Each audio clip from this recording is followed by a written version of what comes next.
Good morning everyone, welcome to Exam Orbit classes. आज है 26 जुलाई और आज के इस सेशन में 26 जुलाई से बनने वाले सभी महत्वपूर्ण क्वेश्चंस को डिस्कस करेंगे। तो सबसे पहले नज़र डालते हैं आज की महत्वपूर्ण सुर्खियों पर। जापान के सकुराजिमा ज्वालामुखी में हुआ विस्फोट। पहली खेलो इंडिया फेसिंग वीमेंस लीग नई दिल्ली में हुई शुरू। असम के राज्यपाल ने बराक घाटी में दूसरे वन्यजीव अभयारण्य की स्थापना को दी मंजूरी। भारत और जापान ने अंडमान सागर में किया समुद्री साझेदारी अभ्यास। विश्व स्वास्थ्य संगठन यानी कि WHO ने मंकी पॉक्स को वैश्विक स्वास्थ्य आपातकाल किया घोषित। 3 सितंबर से शुरू होगा जम्मू फिल्म महोत्सव। 15 देशों की 54 फिल्में होंगी प्रदर्शित। अक्षय मुंद्रा होंगे वोडाफोन आइडिया के नए CEO। IIT कानपुर ने स्वास्थ्य और कृषि क्षेत्र में लगे स्टार्टअप की सहायता करने का किया निर्णय। गृह मंत्री अमित शाह ने गांधीनगर में वाहन और मोबाइल चोरी की शिकायतें दर्ज कराने के लिए गुजरात पुलिस की EFIR प्रणाली की शुरुआत। जे प्रौद्योगिकी उद्योग अनुसंधान सहायता परिषद ने जारी की इंडिया बायो इकोनॉमी रिपोर्ट 2022। अब डिस्कस कर लेते हैं फ्रेंड्स डिटेल से। फर्स्ट क्वेश्चन देखेंगे, खबरों में रहा सकुराजिमा ज्वालामुखी किस देश में है। तो फ्रेंड्स आप सभी को बता दें कि जो सकुराजिमा ज्वालामुखी है ना, इसमें हाल ही में विस्फोट हो गया है। और ये कहाँ पर है फ्रेंड्स, तो ये है जापान में। कहाँ पर है, जापान में है। अन्य ऑप्शंस के बारे में भी डिस्कस कर लेते हैं, जैसे कि भूमध्य सागर का प्रकाश स्तंभ किस ज्वालामुखी को कहा जाता है। ये क्वेश्चन कई बार एग्जाम में पूछा गया है। तो फ्रेंड्स याद रखेंगे, स्ट्राम्बोली ज्वालामुखी को भूमध्य सागर का प्रकाश स्तंभ कहा जाता है। स्ट्राम्बोली ज्वालामुखी कहाँ पर देखने को मिलेगा, तो आपको सिसिली द्वीप यानी कि इटली में देखने को मिलता है।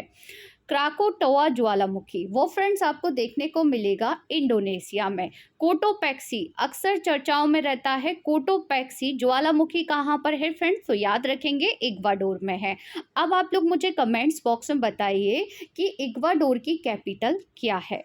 चलिए आगे डिस्कस कर लेते हैं मोस्ट इम्पोर्टेंट पॉइंट परीक्षा की दृष्टि से। भारत का एकमात्र सक्रिय ज्वालामुखी वैरन द्वीप कहाँ पर है फ्रेंड्स, तो ये है अंडमान निकोबार द्वीप समूह में। फ्रेंड्स आगामी परीक्षा के पॉइंट ऑफ व्यू से ये क्वेश्चन बहुत महत्वपूर्ण है, याद रखेंगे।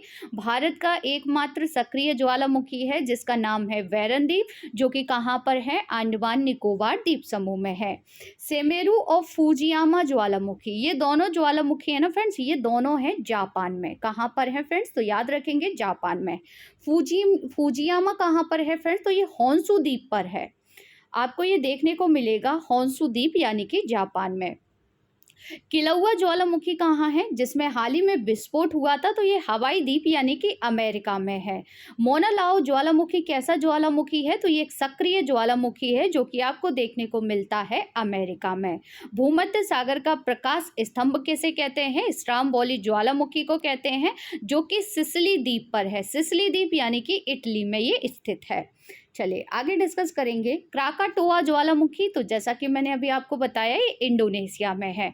अब आप लोगों को कमेंट्स में आंसर देना है कि इंडोनेशिया की नई राजधानी क्या बन गई है। ठीक है, कोटोपैक्सी ज्वालामुखी आपको देखने को मिलेगा इक्वाडोर में।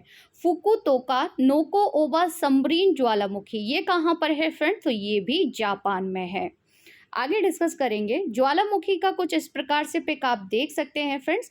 जब ये जो लावा है तो ये अंदर होता है ज्वालामुखी, तो इसको कहते हैं मेग्मा। जैसे ये यहाँ पर आपको मुख देखने को मिलेगा जिसे क्रेटर के नाम से जाना जाता है, और जब ये मेग्मा क्रेटर के द्वारा बाहर निकलता है तब ये कहलाता है लावा। और ये क्वेश्चन कई बार एग्जाम में पूछ लिया जाता है, तो याद रखेंगे।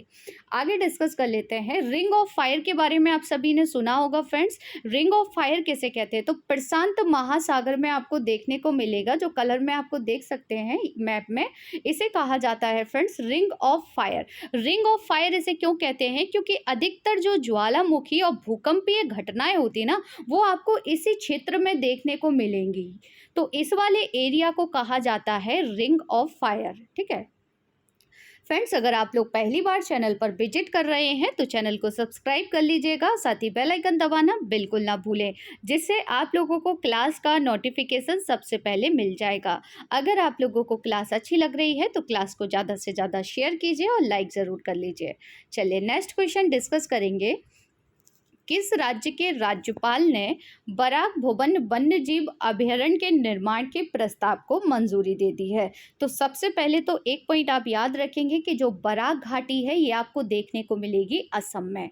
तो यानी कि जो असम के राज्यपाल हैं, असम के जो गवर्नर हैं, उन्होंने क्या किया है कि जो बराक भवन वन्यजीव अभयारण्य है इसके निर्माण के यानी कि प्रस्ताव को मंजूरी दे दी है।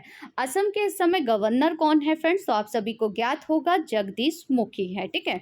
और बराक भवन वन्यजीव अभयारण्य जो बनाया जा रहा है ना, ये बराक नदी और सोनाई नदी के बीच 320 वर्ग किलोमीटर के क्षेत्र में फैला है। ठीक है। और बराक घाटी में एक और अभयारण्य आपको देखने को मिलेगा जिसका नाम है बोरेल वन्यजीव अभयारण्य। अगर मैं आपसे पूछ लूं कि बोरेल वन्यजीव अभयारण्य किस राज्य में है तो फ्रेंड्स याद रखेंगे ये कहाँ पर है? असम में है। आगे डिस्कस कर लेते हैं, अन्य ऑप्शंस के बारे में भी थोड़ा जान लेते हैं। मणिपुर से आप लोग रिलेट कर सकते हैं केवल लामझाओ नेशनल पार्क, जो कि विश्व का एकमात्र तैरता हुआ नेशनल पार्क है, वो आपको कहाँ पर देखने को मिलेगा? तो मणिपुर में देखने को मिलेगा। ठीक है। सिमलीपाल नेशनल पार्क ये कहाँ पर मिलेगा फ्रेंड्स? तो याद रखेंगे केरल में मिलेगा। कान्हा किसली नेशनल पार्क कहाँ पर है? मध्य प्रदेश में है। आगे डिस्कस कर लेते हैं भारत के प्रमुख अभयारण्य जो कि हाल ही में खबरों में रहे थे। चंद्रप्रभा वन्यजीव अभयारण्य, हस्तिनापुर वन्यजीव अभयारण्य और किशनपुर वन्यजीव अभयारण्य, ये तीनों किस राज्य में है? उत्तर प्रदेश में है। मुथंगा वन्यजीव अभयारण्य और चिन्नार वन्यजीव अभयारण्य है केरल राज्य में। पुलिकट पक्षी अभयारण्य कहाँ पर है? तो ये आंध्र प्रदेश में है। ओखला पक्षी अभयारण्य कहाँ पर है? नई दिल्ली में है, जो कि हाल ही में न्यूज में भी बना रहा था। भिंडावास वन्यजीव अभयारण्य और सुल्तानपुर पक्षी अभयारण्य ये कहाँ पर है फ्रेंड्स? तो ये हरियाणा में है। और इन्हें याद रखिएगा क्योंकि ये आपकी जो ईरान का जो कन्वेंशन हुआ था ना उसमें ये शामिल हैं, तो आप सभी को ये याद रखने हैं दोनों। ठीक है। यानी कि ये दोनों यानी कि भिंडावास वन्यजीव अभयारण्य और सुल्तानपुर पक्षी अभयारण्य ये दोनों रामसर स्थल में शामिल हैं फ्रेंड्स। याद रखेंगे रामसर स्थल में है। रामसर कहाँ पर है फ्रेंड्स? तो आप सभी को ज्ञात होगा ईरान में है। ठीक है। सलीम अली पक्षी अभयारण्य ये कहाँ पर है फ्रेंड्स? तो ये है गोवा राज्य में।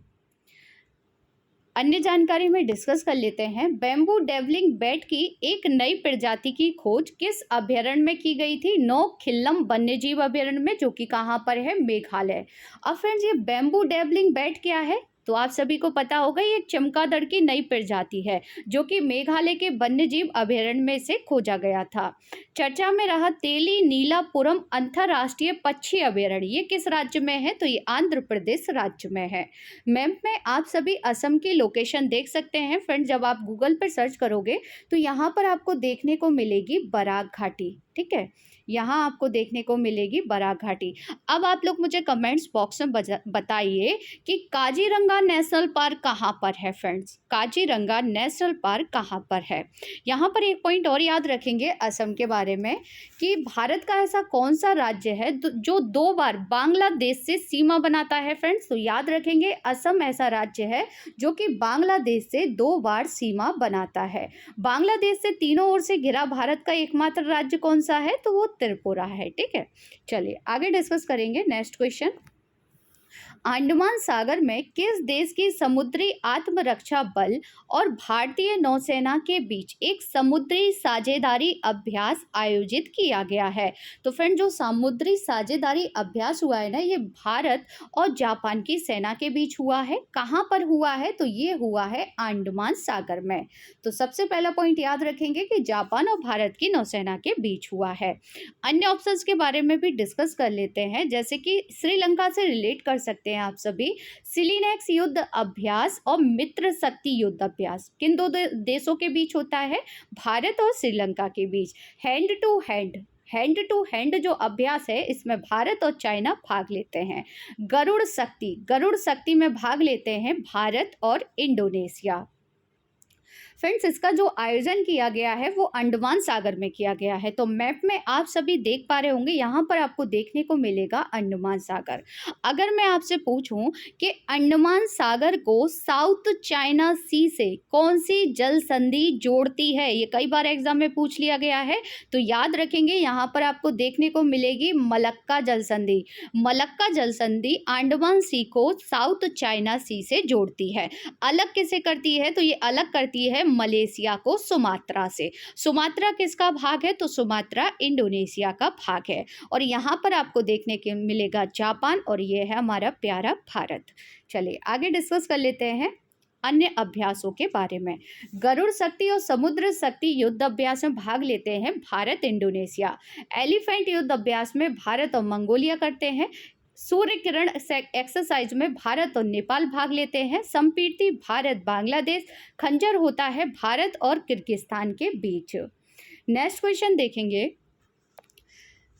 जम्मू फिल्म महोत्सव का कौन सा संस्करण 3 सितंबर से आयोजित किया जाएगा, तो ये दूसरा संस्करण होगा फ्रेंड्स। इससे पहले जो पहला संस्करण हुआ था ना, वो हुआ था 2019 में। इसके बाद आप सभी को पता है कि कोविड-19 महामारी के कारण इसका संस्करण नहीं हो पाया था, तो अब जो हो रहा है वो दूसरा संस्करण हो रहा है, ठीक है। और ये जो संस्करण होगा ये 2 दिनों तक चलेगा, और इस कार्यक्रम में 15 देशों की 54 फिल्में प्रदर्शित की जाएंगी, ठीक है। पहला संस्करण मैंने आपको बता ही दिया कि ये 2019 में हुआ था, ठीक है। चलिए आगे डिस्कस कर लेते हैं जम्मू कश्मीर से related latest current affair. Jammu Kashmir के 2 लेखकों नीलम सरीन और प्यारे हताश को हाल ही में 2021 का प्रतिष्ठित साहित्य अकादमी अनुवाद पुरस्कार से सम्मानित किया गया था। सूफी महोत्सव कहाँ मनाया गया था फ्रेंड्स, ये मनाया गया था जम्मू कश्मीर में। देश के पहले लेवेंडर फेस्टिवल का उद्घाटन कहाँ किया गया था फ्रेंड्स, तो जम्मू कश्मीर में किया गया था। मैप में आप सभी जम्मू कश्मीर की लोकेशन देख सकते हैं फ्रेंड्स, ये है जम्मू कश्मीर। जम्मू कश्मीर के वर्तमान में उपराज्यपाल कौन है, तो मनोज सिन्हा है। और जम्मू कश्मीर केंद्र शासित प्रदेश बनाया गया था 31 अक्टूबर 2019 को। जम्मू कश्मीर की 2 राजधानियां हैं। जम्मू शीतकालीन राजधानी है, जबकि श्रीनगर है ग्रीष्मकालीन राजधानी।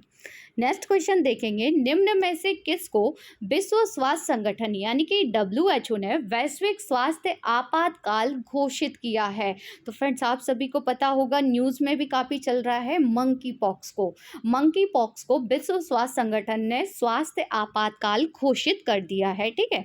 अन्य ऑप्शंस के बारे में भी जान लेते हैं। ये 2 ऑप्शंस जो कि हाल ही में खबरों में रहे थे, एक निफा वायरस हुआ, एक टमेटो फ्लू हुआ। ये दोनों आपको कहाँ देखने को मिले थे केस, तो इनके केरल में मिले थे। और फ्रेंड्स आप सभी को ज्ञात होगा कि मंकी पॉक्स का जो पहला मामला मिला था ना, वो भी केरल में मिला है। और हाल ही में मंकी पॉक्स का एक और मामला आया है, वो कहाँ पर देखा गया है, तो नई दिल्ली में देखा गया है, ठीक है।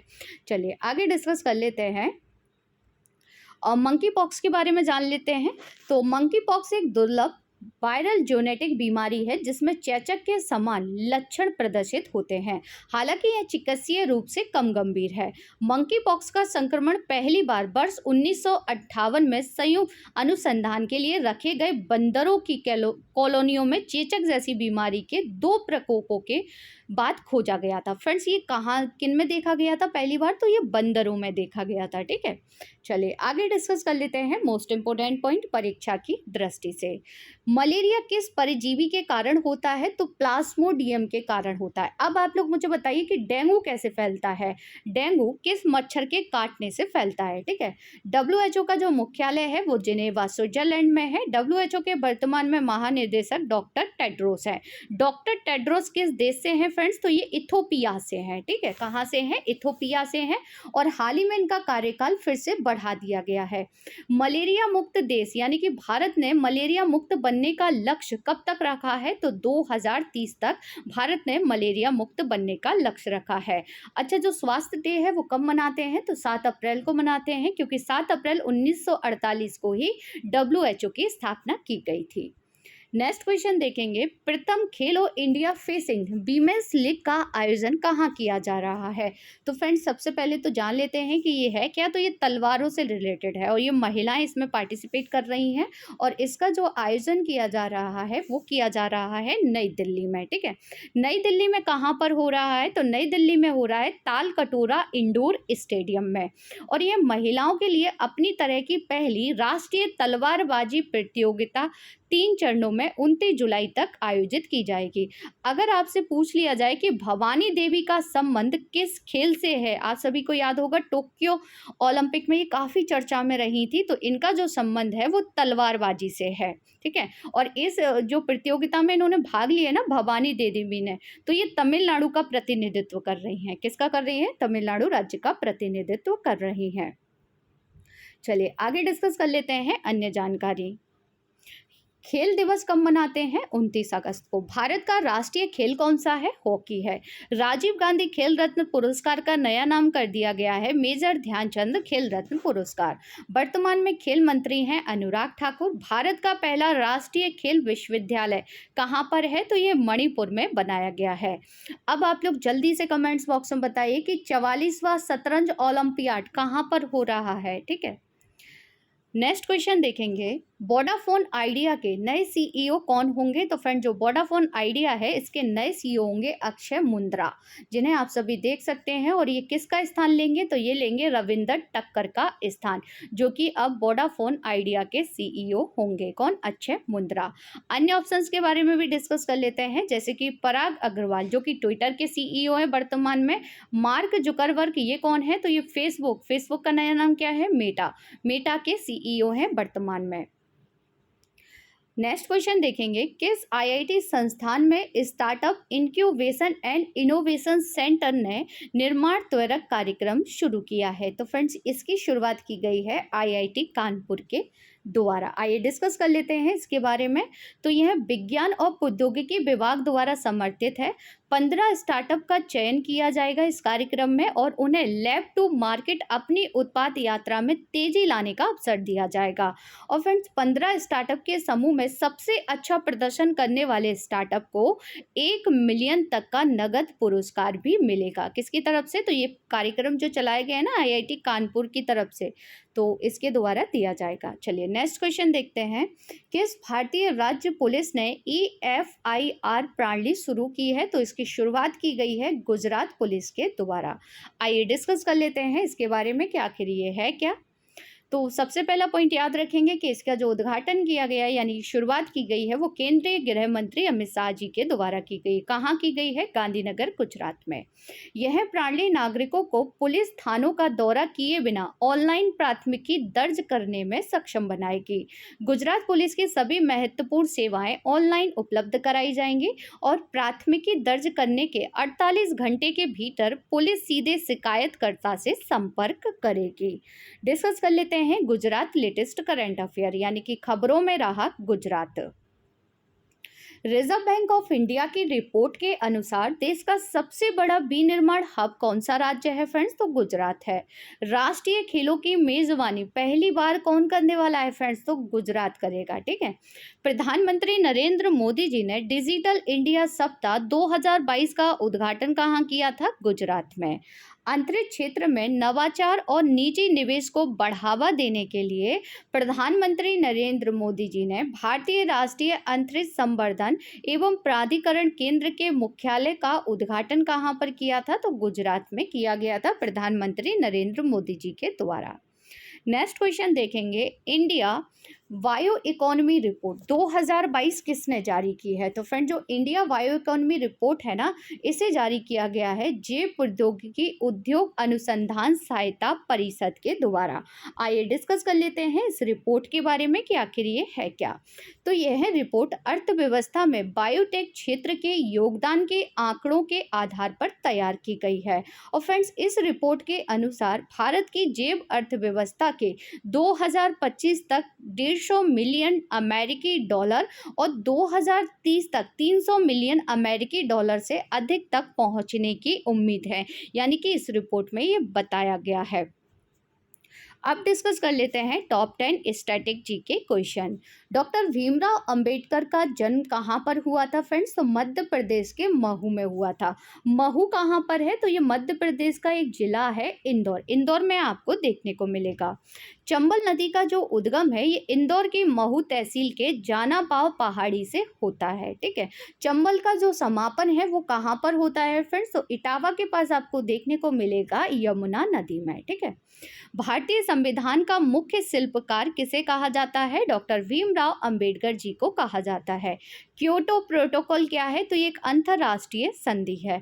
आइसलैंड किस महाद्वीप में स्थित है? तो यूरोप महाद्वीप में स्थित है। उड़ने वाले गुब्बारे के अंदर कौन सी गैस भरी जाती है? हीलियम। बजट शब्द का अर्थ क्या होता है? चमड़े का थैला। बजट शब्द की उत्पत्ति किस भाषा से हुई है? फ्रेंच भाषा से। दिल्ली चलो का नारा किसने दिया था? नेताजी सुभाष चंद्र बोस ने। भारत का शेक्सपियर किसे कहा जाता है? तो कालिदास को कहा जाता है। कल की क्लास में आपसे जो क्वेश्चन पूछे गए थे उनके आंसर देख लेते हैं। किस राज्य में यूट्रिकुलेरिया फुरसेल्टा नाम के कीटभक्षी पौधे की एक दुर्लभ प्रजाति की खोज की गई है? उत्तराखंड में। केम्पेगौड़ा अंतर्राष्ट्रीय पुरस्कार से किसे सम्मानित किया गया है? तो फ्रेंड्स 3 लोगों को दिया गया है, एस.एम. कृष्णा को, नारायण मूर्ति को और प्रकाश पादुकोण को। तो इसका जो आंसर होगा वो हो जाएगा ऑप्शन डी, उपरोक्त सभी। विश्व का सबसे ऊंचा जलप्रपात कौन सा है? तो एंजिल जलप्रपात है। ठीक है, विक्टोरिया जलप्रपात किस नदी से संबंधित है फ्रेंड? तो जेम्बेजी नदी से है। और ये आपको कहाँ देखने को मिलेगा? तो ये आपको देखने को मिलेगा साउथ अफ्रीका में। ठीक है, अब आप लोगों के लिए कुछ क्वेश्चन हैं जिनके आंसर आप सभी को देने हैं कमेंट्स बॉक्स में। पहला क्वेश्चन है, केंद्र सरकार ने किस आईपीएस अधिकारी को राष्ट्रीय जांच एजेंसी का नया प्रमुख नियुक्त किया है? नेक्स्ट क्वेश्चन है, किस देश ने पहली बार भारत को सीमेंट का निर्यात किया है? नेक्स्ट क्वेश्चन है, धन विधेयक का केवल कहाँ, धन विधेयक जो है ना फ्रेंड्स, उसे कहाँ पर पेश किया जाता है? तो इसमें से जो आंसर है वो आपको कमेंट्स बॉक्स में बताना है। ठीक है, संविधान के किस अनुच्छेद में धन विधेयक के बारे में बताया गया है? तो फ्रेंड्स इन सब के आंसर आप सभी देंगे कमेंट्स बॉक्स में। आज की क्लास आप लोगों को कैसी लगी कमेंट्स बॉक्स में ज़रूर बताइएगा। साथ ही क्लास को लाइक, शेयर एंड सब्सक्राइब करना ना भूलिएगा। मिलते हैं नेक्स्ट क्लास में, तब तक के लिए थैंक यू सो मच।